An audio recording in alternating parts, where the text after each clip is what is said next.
We are back, ladies and gentlemen, and everyone. Thank you for coming back. The questions are getting much more sophisticated out here. I had to even study up a little bit, so we're a little late getting out, as usual. Welcome back. Artist Journal, May 8th, 2023, broadcasting to the world from the ship in my mind on a beautiful sunny day on the high seas of the imagination. My name is Adrian Pocobelli, and welcome. Look at this gorgeous work by Boo Boy, who has captured the moment. Of course, many people have been getting rich off of Pepe. I remember looking at it when it had dropped down to like 0.000002 20x ago and going, well, that was probably it. Maybe I should probably get it, but you know, that was probably it. Anyway, I'm sure many stories are like that out there. I never got it. It would have been nice. But anyways, so it goes. I'm really happy, though, for everybody out there that is making money on that whole coin. So anyway, so Boo Boy with a Pepe theme here. And of course, Pepe is the frog here, if you're unaware. I mean, I'm kind of back to Boo Boy being super incredibly impressive. The last time we started a show with Boo Boy, it's not the first time, was with the Guernica. Remember that insanely beautiful work, Guernica? And like even this work, like when I was stepping back drinking my coffee earlier and I was looking at the screen, I mean, it really holds together well. I'm sure you could make a black and white desaturated mix really easily and it would still hold beautifully together. There's so much in here that, you know, like, again, like what are these swimmers doing here with a happy face, and you have the artist. And really beautifully done, actually. Like, even just getting this perspective, like, you know, it sounds easy. It looks, like, again, Boo Boy makes it look easy. The sign of someone who really knows what they're doing. So Boo Boy continues to just win me over here. And even an interesting, like, what is this background here? I mean, it looks like a window looking off into, you know, the backyard, and where there's another kind of square house and a car, and even just how the car lines up. There is so much in here, even like this paper sailboat. Another good reason to start it in the waves. There's some real surreal illustration going on here, isn't there? I mean, more paper sailboats, probably, you know, copied and pasted. You know, so playing with digital digital techniques with illustration. So like probably, not necessarily, but here, I mean, this seems like it's repeated, but with slightly bigger scale. And again, the person painting just some landscape with a Pepe mask. You know, there is a lot going on in here. And so anyways, and the color, you know, the color is beautiful too. This kind of retro print kind of color, kind of desaturated a little bit. Nothing's too bright. It almost seems like there's a paper texture here. Remember we were talking about Gloom Tube and also Myth using these textured papers, these virtual textured papers. Anyways, we're doing good keeping them shorter here. Let's stick to the program. So a bid was placed.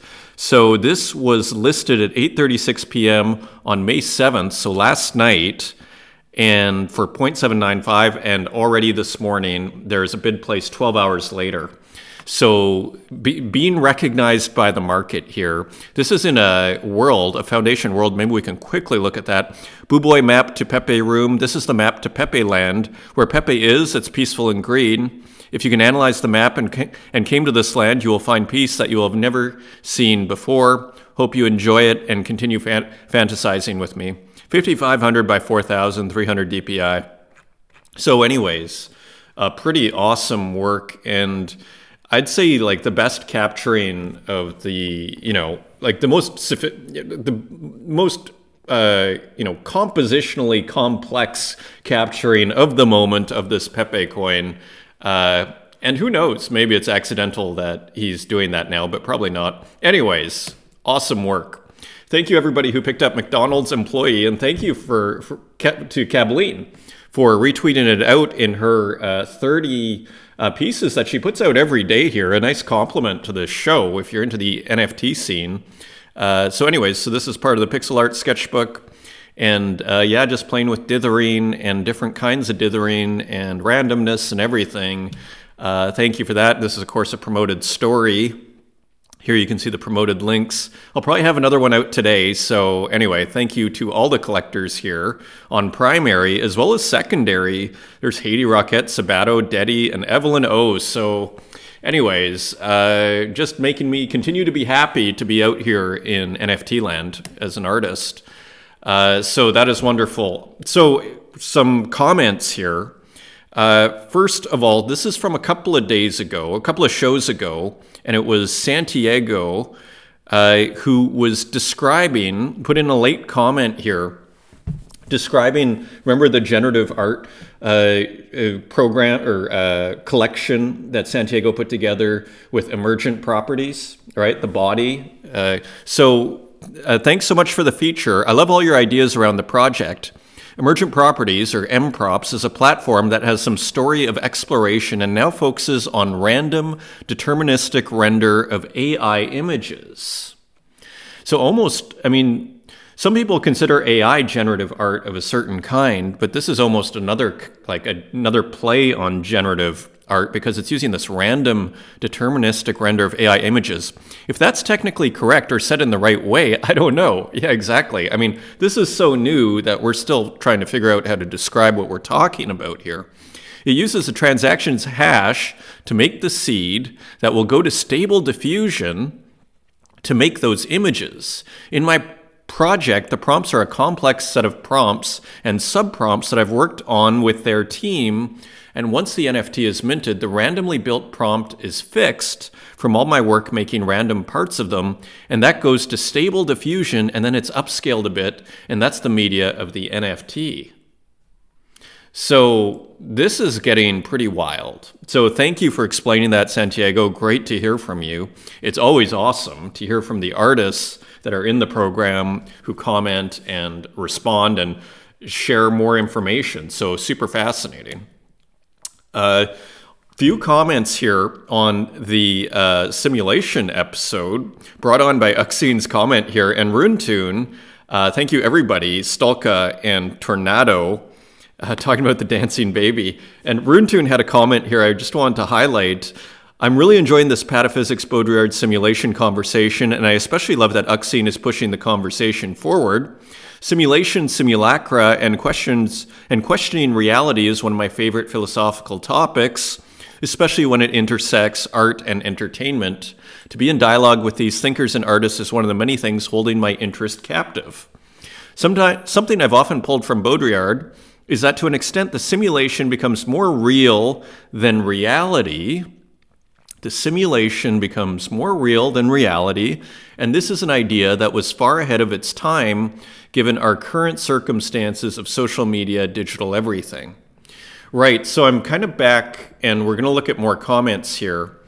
Right, because there's nothing new, in a sense, about deception, and that things not representing or being distorted representations. Again, and we'll go back to Plato courtesy of RJ here, but going back to Plato, that the copy is a distortion of the original, right? The copy is a second order of the original, mimesis and so there's nothing new in the copy, right? Or that there being a distortion in the copy. With Baudrillard, I always come back to this part that I think it's very much a philosophy of the mass media. And as we're going to see here, I actually brought up ChatGPT to help me out because, you know, this is, yeah, this is getting pretty cerebral out here. But all to say, I always see Baudrillard's thoughts in the context of the mass media, which to me helps just kind of place it, because one could argue many of these ideas kind of previously existed, not all, but many, but have been given a different twist. So anyway, so let's look at that, because we actually have a ton to get through here as far as this specific subject. And I think Uxine here, and look, there's Gogo Light. I mean, look at the artists here. Everything that talks about simulation interests me. So Gogo Lightus is into the conversation too. So anyways, great to hear from Ed, Eternity, Haiti Rocket, and Uxine here, which I want to highlight because this is more. of our conversation. Definitely think that thinkers like Baudrillard have given us tools to reassemble and try to understand daily matters such as AI or the Gulf War. That's what timeless texts do. They remain applicable to technologies of 100 years later. Happy Friday. So, first of all, thank you for the comment. And yeah, so I was sort of wondering about this whole, should we call it a simulation? So I brought up ChatGPT to help us out here with what are we talking about here? Because the first rule of, we're doing a little bit of philosophy here. And the first rule of Western philosophy, as far as I understand it, and that's the only philosophy I've ever been semi-trained in, is to define your terms. So we kind of have to, because we can have some sort of conversation about all this, but if we don't know what we're talking about by simulation and all that, then it's kind of, we're just listening to ourselves speak. So I am bringing this up here for all our benefit, and maybe, so because for me, it's not clear. So let's see if we can figure this out. Okay. So realistic AI-generated imagery, such as those created by deep learning. So here, okay, I started out with Uxine's question. How does realistic AI imagery relate to Jean Baudrillard's concept of simulation? Now for those that don't know, we'll go through this very quickly here, because some people might not know who Jean Baudrillard is.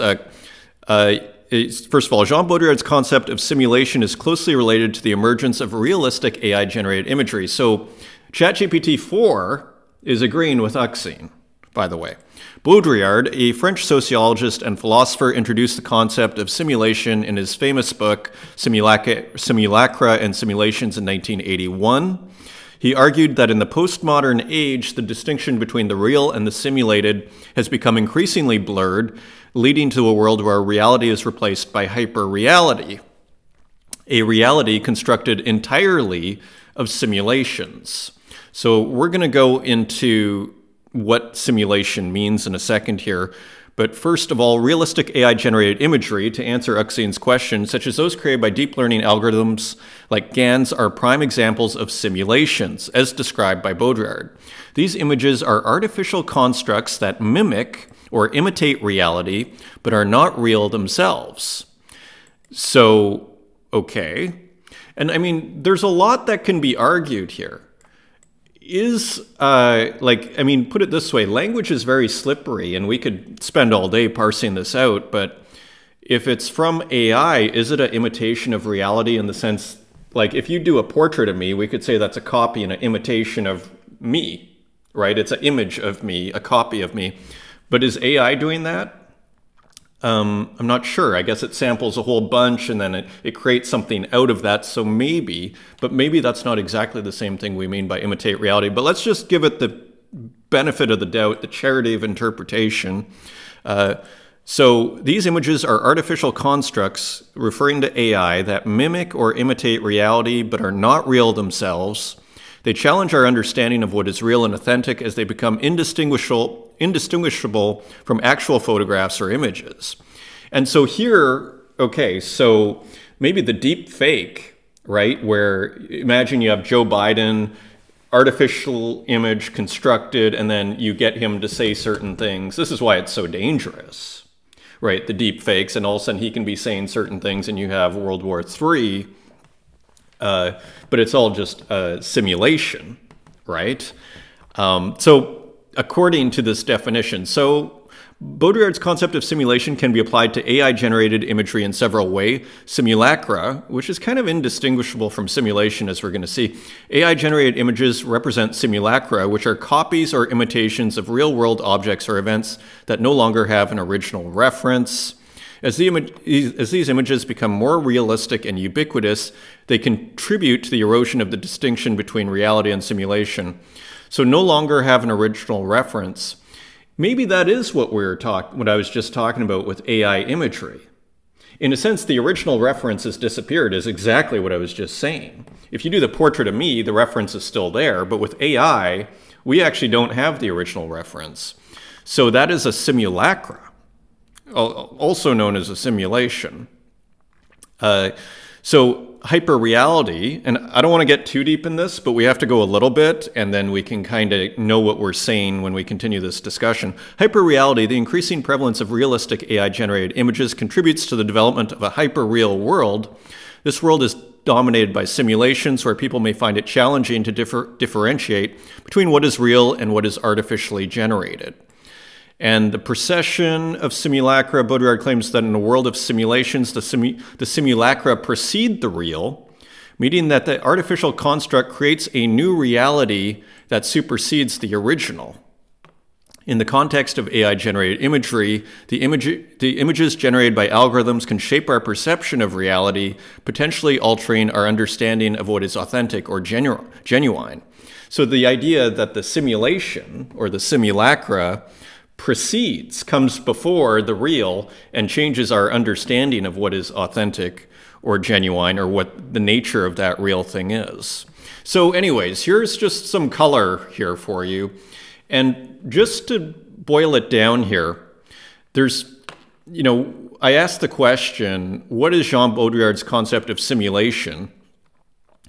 And here's a very important definition right here. Simulation is the process by which reality is replaced with signs and symbols leading to the creation of a hyperreality, a reality that is more real than real. So again, this is very loose, and I'm always back to as well this idea that Baudrillard was he's one of these post-structuralist guys, and I often think of them as, and he's one of my favorite of them, but they're kind of, in my universe, somewhat failed novelists who became academics and put out all their imagination into their critical theory. So the reason I'm saying that is, let's not worry about them I don't think we should try and create a system that's totally logically secure, shall we say, because I don't think we're going to find it, and I think they would laugh at us. Okay, and further, if we start going, oh, well, A equals B and B equals C, therefore A equals C, I think we just have to kind of take these as ideas, as I was saying last time, to kind of vault off of, right? So simulation is the process by which reality is replaced with signs and symbols. I mean, very lacking detail here, leading to the creation of a hyperreality, a reality that is more real than real. This hyperreality is characterized by the inability to distinguish between what is real and what is a simulation or representation. So with AI art, again, the simulation idea is very complementary. So finally here, Baudrillard identified 4 stages of the sign's relationship with reality. So the sign being the signifier, what we see as the representation of meaning, shall we say. The first stage is the reflection of basic reality, in which a sign is a direct representation of reality, such as a photograph or a painting that depicts a real object or scene. We were saying my portrait. So there's the first basic copy. Then the second is a distorted version, the second stage is the masking or perverting of a basic reality, in which a sign distorts the reality it represents, like advertisement, or we could say, or propaganda, right? The third is masking the absence of a basic reality, in which a sign pretends to represent a reality that does not actually exist, such as the portrayal of an idealized lifestyle in a TV show or movie. Again, this could also work. This could work with our AI imagery, because there is no reference underneath, other than we could say the masses of images that go to make that one image, but there's nothing we can point to, right? And finally, the fourth and final stage is pure simulation in which a sign bears no relationship to any reality whatsoever, and the distinction between the real and imagined becomes irrelevant. So we were talking about the unconscious, how that exists. In this stage, the sign has no origin or reality and only refers to other signs. So anyways, we're getting deep in the weeds here. And basically, simulacra is basically the same thing. It's basically the same definition here. So as you can see, when I ask GPT-4 to define simulacra, basically they mean the same thing. Maybe it's just like let's just look at the term simulacra to describe a phenomenon in which the distinction between the real and the representation of reality becomes blurred or non-existent. In his work, Baudrillard posits that contemporary society has become dominated by images and simulations, which he refers to as simulacra. So images and simulations, so you see what I'm saying? They're almost interchangeable, but maybe a real expert might have a different, take on that. So, and here's hyperreality is to describe a state in which boundaries between reality and simulation become increasingly blurred. According to Baudrillard, hyperreality is a postmodern condition where simulated experiences replace or surpass authentic experiences, leading to a loss of connection with the real world. So this is an interesting detail. So where the simulation triumphs over the so-called real or authentic experiences. So this is all just kind of background here. Yeah. So and here are some examples of hyperreality to kind of finish our definitions here. Some examples of hyperreality include virtual reality.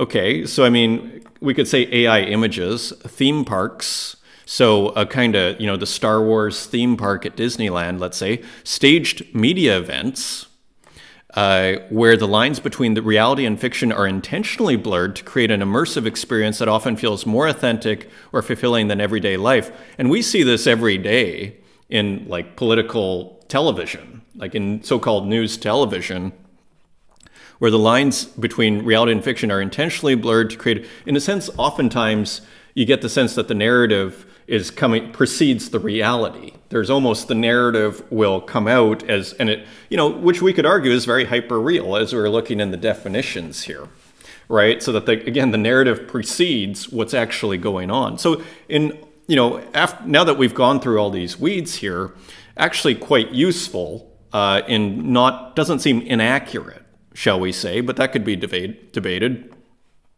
And we're back to this idea that this creates a loss of connection with the actual world. And finally, RJ weighed in, and it's getting cerebral out here, but we're almost done and we're almost back to the art here. But this is important, and in a sense, it's kind of back to Gertrude Stein and the salons here. Let no one say there are unserious artists in the scene. Okay, and what I like about this is a very genuine conversation. I've been to many art, talks here in Berlin, and it doesn't necessarily feel as genuine oftentimes. So I'm loving this, and this is back to this idea, let no one say there are unserious artists in this scene. They're dealing with major issues here. And finally, if you check out Plato's Sophist, a mature, very advanced dialogue, you might have already... I've taken a class, believe it or not, on the Sophist. I will admit this, though, I've never finished it. I started reading it at least twice. Like, I've gotten halfway through it twice. It is a very difficult dialogue. It's, again, a later dialogue where the stranger appears and kind of replaces Socrates in the dialogue. I think Socrates, if I remember right, is at the very start. So anyways, let's look at this comment. There's a great tie in the Sophist between Plato and Baudrillard on simulacra, the former suggesting that the purposeful enlargement of the top of the sculptures to give them the appearance of realism to the viewer below. So this is true of, say, Michelangelo's David, to give us a concrete example here, where he made the top larger so that when you're looking below Michelangelo's David, it looked proper. It looked right, and this was an old technique, apparently, that they used even in ancient Greece. The purposeful enlargement of the top of the sculptures. So this being a kind of simulation, to create the sense of... But again, I'm kind of back to this idea, appearance, and, is this just about appearance and reality? So now that we see this, that there is this similarity, and sorry, let me actually finish... RJ's comment. What I was just going to say quickly, though, is I think we see how Baudrillard's is a philosophy of the mass media. I keep coming back to that because otherwise I'm not sure how much is new here. It renders them, so this idea of distorting the statue renders them simulacra or likenesses. Definitely also agree with Uxine on the Baudrillardian take on AI as simulacra, whereby in this understanding they exist as imitations of absent originals. Okay, so we're back to this idea of absent, no reference, no original, nothing being directly copied that we can point to. So I think, like, this was worth our time. I hope I haven't lost the audience here. And finally here, I asked ChatGPT, this wonderful AI assistant, to show the tie between Plato's sophist and the enlargement on the top of sculptures to give them the appearance of realism and Baudrillard's concept of simulacra. And we kind of are back to this idea of appearance and reality. Yeah, as you can see here, Plato's sophist, as previously mentioned, focuses on the deceptive rhetoric and manipulation of language by sophists, who are paid teachers in ancient Greece. That's what sophist means, in order to win debates rather than pursue the truth. And yeah, we've gone very deep into this, but we could go deeper in a future episode. It raises questions about the nature of reality and the dangers of illusion, deception, and misrepresentation. So again, and now comparing it to Baudrillard, concept of simulacra, on the other hand, addresses the proliferation of images and representations in contemporary society and the way these images have replaced reality itself.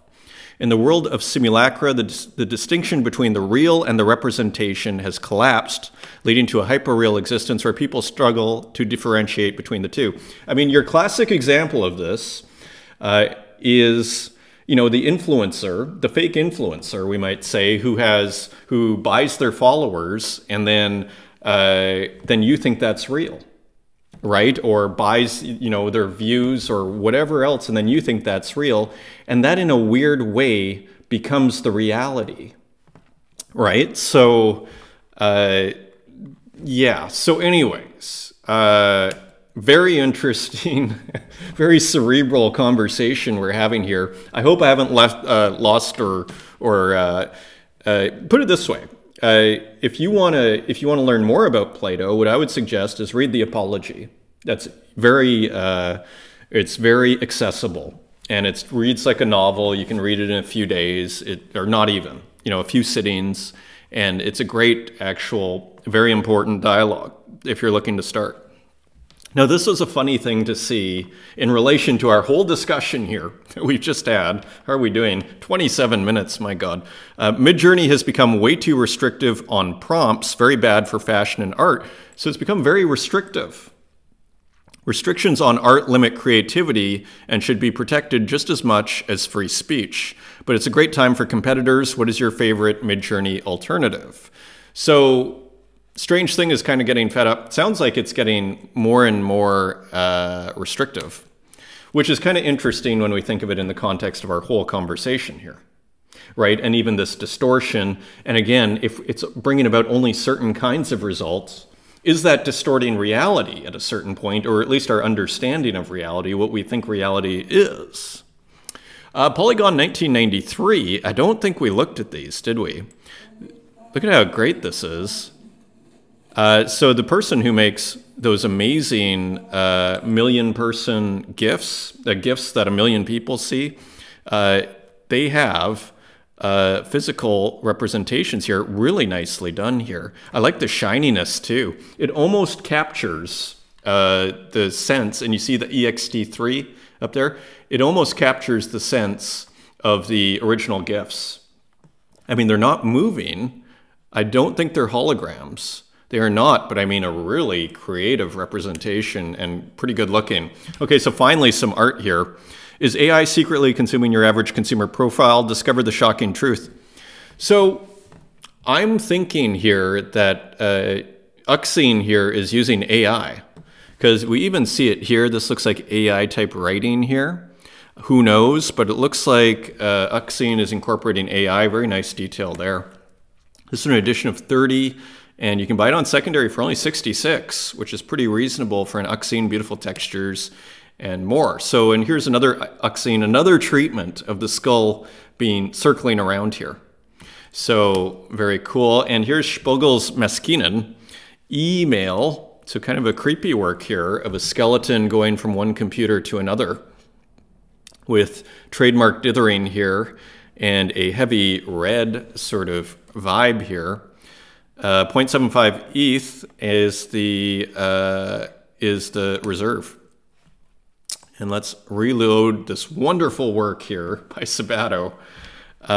Trust the process. Now this is for Super Chief Bad Glitches Only exhibition at NFT Rome. That would be a fun opening to go to. And so this sold for 0.5 ETH. Big congrats to Sabato. That's about $1,000 bucks, $900. And let's see if we can get it loading properly. It's a little slow right now. It's kind of cool to see it slow though.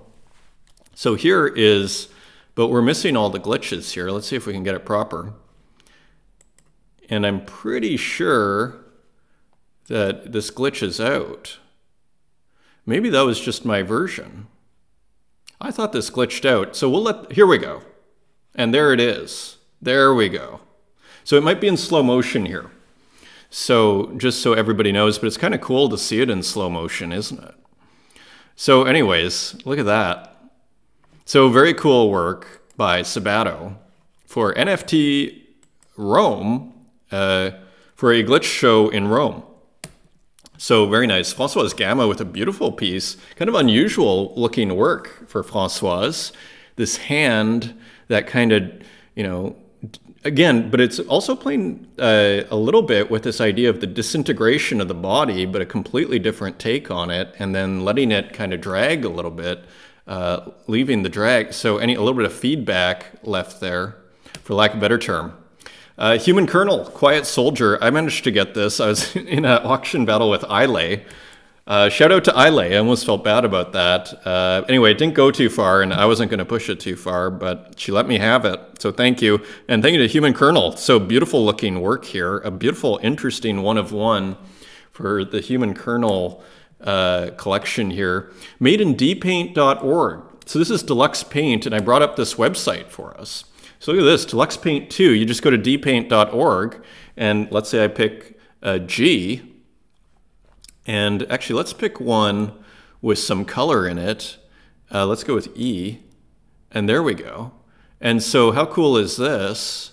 It's got some pretty cool sound effects. And let's go here. So anyways, you can start to see dpaint in action here. And so anyways, as you can see, I'm pretty amateur at this. I actually had kind of nice things going on earlier. There we go, look at that. So then you can change the color here and everything. So I don't know how to save this. I mean, you can do save picture, but I guess that's my computer. But you know, A, B, C, D, E, F, that doesn't look right. So anyways, interesting. Now, interestingly, this was also made on dpaint.org by Santiago. So kind of a similar looking work, hey? So this is an edition of 20 for 5 Tezos. So kind of cool, it has some letters in here. So making very nice work with dpaint. So I'll have to learn how to animate too. I don't even know how to animate with dpaint. But anyways, very cool. Art made with dpaint.org.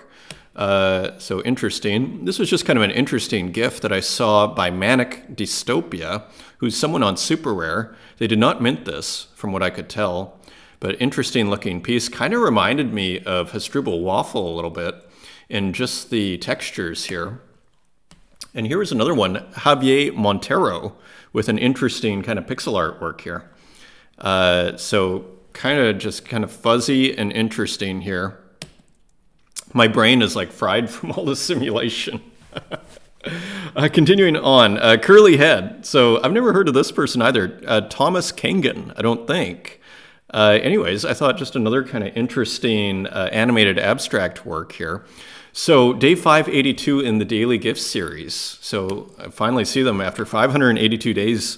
The Man Whose Scalp Escaped. So Hasdrubal Waffle with an elongated head here, or scalp. And again, classic trademark textures here. Really nice kind of glitchiness at the bottom here and everything. So beautiful work as always. What happened here? Went at auction for 15 Tezos to Neon Monk. Here's another one. Big business monkey.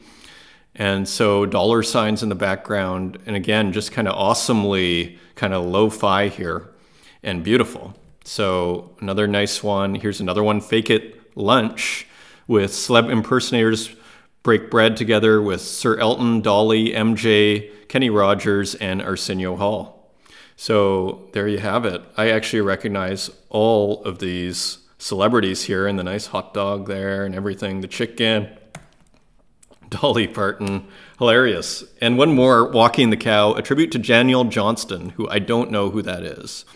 Lucky Stars in Your Eyes, and with a new texture though, which is why I wanted to show this one. Interesting texture in the background here in the sky. So interesting mix of different, you know, applications of paint, quote unquote, and the cow here and everything. So just interesting work from Hasdrubal Waffle, LB, Away and Nowhere. So again, using the analog gear here.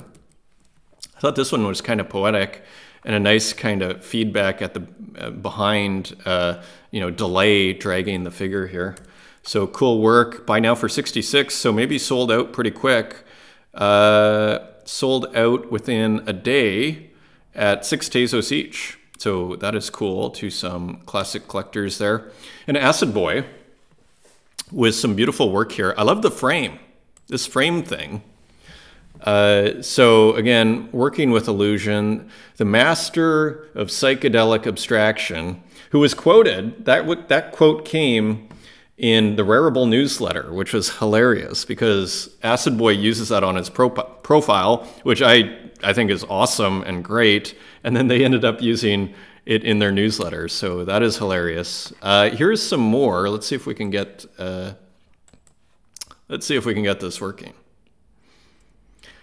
Free Fall, maybe we can't get that working. Here we go. Here's another one, Saturnin. So just a few Acid Boy works. So an interesting one. My computer is sort of in slow motion here, but we're just going to have to go with it. Sometimes it's cool to see these works in slow motion though too. Let's see here. See if we can load this up one more time. Yeah, not working for us. There it's going more in regular speed here. There you go. So that's the difference. And continuing on, Life on Mars. So this is part of a series called Life on Mars. And you can see, look at that. It looks like a, love these pixels here. Never seen that. So anyways, Acid Boy continues to push the envelope as usual. No big surprise there. And people are buying it too. 0.8 ETH, that was back in January. And so Human Boy, HB, shout out, so also has some psychedelic work and kind of psychedelic fractal pixelation. And so, yeah, I thought that kind of hung well with Acid Boy there, created in GIMP digital art. So that's available for 2 Tezos. There are 4 left. And here are the other ones. So there we go. Artist and everything. So anyways, series of 4 here, Pixel Web 1 to 4. And so anyways, cool work by Human Boy. Mech.txt, Frostbite. So here's another beautiful work by Mech.txt, dithering and everything, kind of a winter theme. And here we even see the sun setting. It's quite beautiful, even the smoke that's kind of dithered out there that flows from one to the other. So anyways, this is not easy to get. You have to put in an offer and you also have to own The Alchemist. Go to his Twitter feed if you want to find out how to get it. There are a few offers of 15 Tezos. I'm not sure if they get accepted without The Alchemist. So, The Sun by Manidal. So a beautiful work here. Pixel artwork by Manidal, Cat Tarot, and here it is. So The Sun, and I'm not going to read it because we are running late, and Pamela Cerrone with a Tezos Noun. So a very nice take on it. So they're getting a lot of classic Tezos artists to do these Tez Nouns. So that is super cool at auction for 50 Tezos. And look at Uyo66 with a new one on Manifold. So another beautiful illustration here. Kind of a Satanist feel to it. I will hunt down and exterminate all evil creatures, hellsins. Kind of a devil sort of thing going on. Anyway, pretty interesting. Available for 0.01, 0 minted. So maybe you can get in at the end and be the guy to mint, the guy or gal to mint it. Rosetto with a new one, edition of 20, and a very nice collage here. And it is called Labyrinth. And so anyways, it's reminiscent of something to me with these triangles on the back. Is that like almost like the Dali elephant?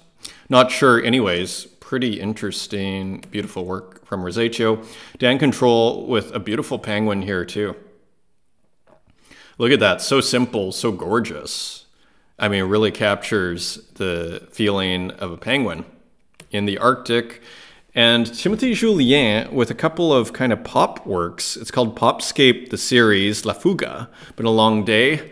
And here are these interiors, kind of these pop interiors. Really interesting artist, Timothy Julien. Here's the other one, Talula. So going in a slightly different direction here. Just really cool artist, very kind of designy artist. He's the guy that did all these other gorgeous kind of Liechtenstein-esque works here. So a bit of a pop feel to Timothy Julien's work. This, I think, was on the front page of Object. This is a beautiful work by Pippi Universelle, Historia Increíbles Colores Imposibles. This is beautifully painted here. Again, digital, but just the way it's kind of done, really rough, and then the outline on top. Very cool, very nice, and then great textures everywhere, just kind of very painterly and beautiful. The color is great too, just the roughness of the plant, right? The way it's colored. Again, it's kind of plain. There's no easier way to be poetic with images than to kind of put some color underneath and not worry about the outlines, and then put your outlines on top after and not worry that the color fits the outlines. That's almost the technique. It's like you reverse it where you put the color first and then you put the outlines on top, you know. So anyways, just really, really nice work here. Let's just see what that sold for only $4.50. Ile picked up one, Yuri J. So very cool work. Interesting illustration from Bjorn the artist. Sold for 1.11 ETH, so nice price. And it's a gun. Kind of reminds me of Astra Karma. A gun, a Walkman, and some cigarettes. So interesting combination. And who picked that up? Looks like a bit of a bidding war on that, so that's impressive. Bjorn the artist. And here, Hercules has finally come out. We'll see if this loads up with the computer here. And remember this? And there's also a GIF that accompanies it. This GIF is slightly different. It has the donuts in it. And you see the coffee and just maybe that's sugar. So the GIF is an edition of 30. And then here, hopefully this loads up, this beautiful music here. You might remember this from a month ago or 3 weeks ago when it was burned. Super duper cool. You see how it's different too? There's no donuts, no coffee, it's soft drinks. So interesting variation, rendering. This one's a little more animated, has music. This is just a GIF, slightly different. Look at this beautiful line on top here too, of this purplish background. So very nice. I picked up the first and I got the second here free. So maybe this is going to just collectors here of previous works. Graphica.png with a beautiful work here. And again, AI, collage, and digital painting trademark. And you got it. Again, I love this stuff. Say like this purple stripe here at the top and this dragging, just all of it. It's beautiful. Let's just see, escape into GN.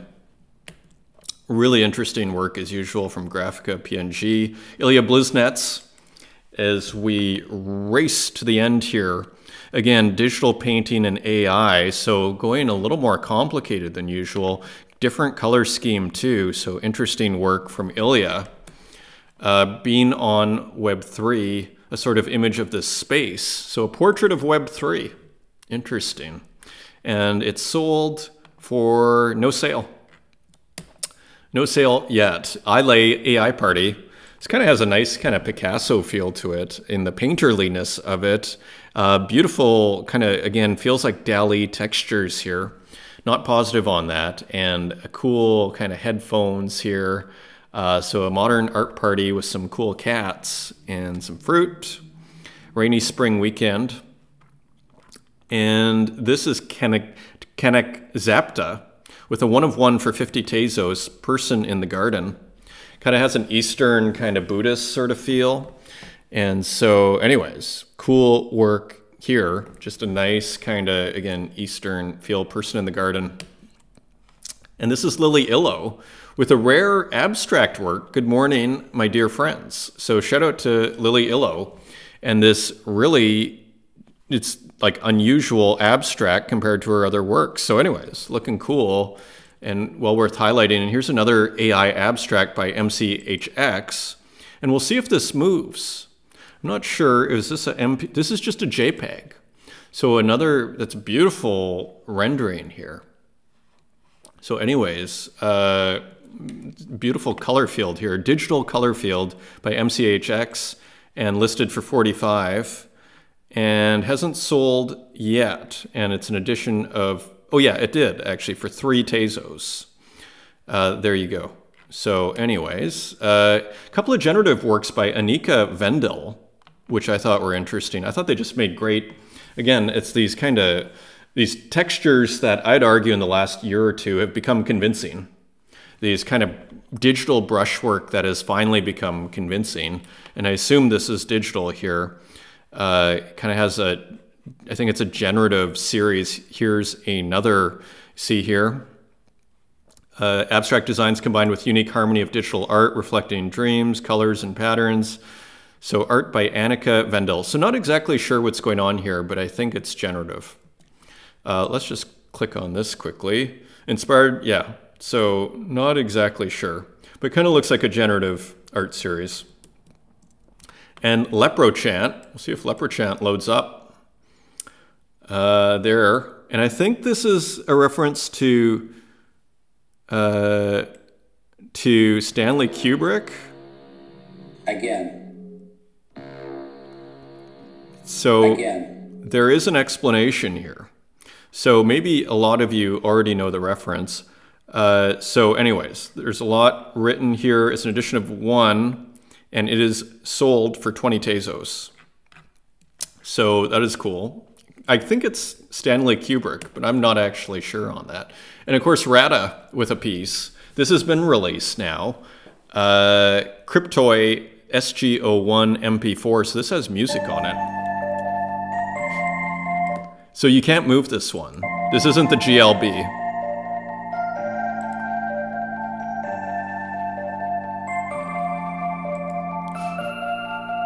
So pretty hilarious. So this is the movie version, the MP4 version with music. Now this you gotta see. This, for all those people that stayed till the end, this is an artist called Jack Lawler, who is very young. I don't know if you can see it. This is paint. This, my friends, is paint. So how cool is this? My friend Ben posted this on Instagram in stories. So that is really cool, this paint version of Dithering. So very cool work. That's from No.Gallery. And yeah, Jack Lawler's solo show, that was in New York in December. So very cool. I brought up a couple of other works. So here's more of this kind of works here. And as you can see, let's zoom in here if we can. Let's do this. Oh, maybe that's not working. It's one of those days. Okay, there we go. So there you can kind of see the texture of the brush mark to make the dithered painting. So anyways, just really beautiful work here.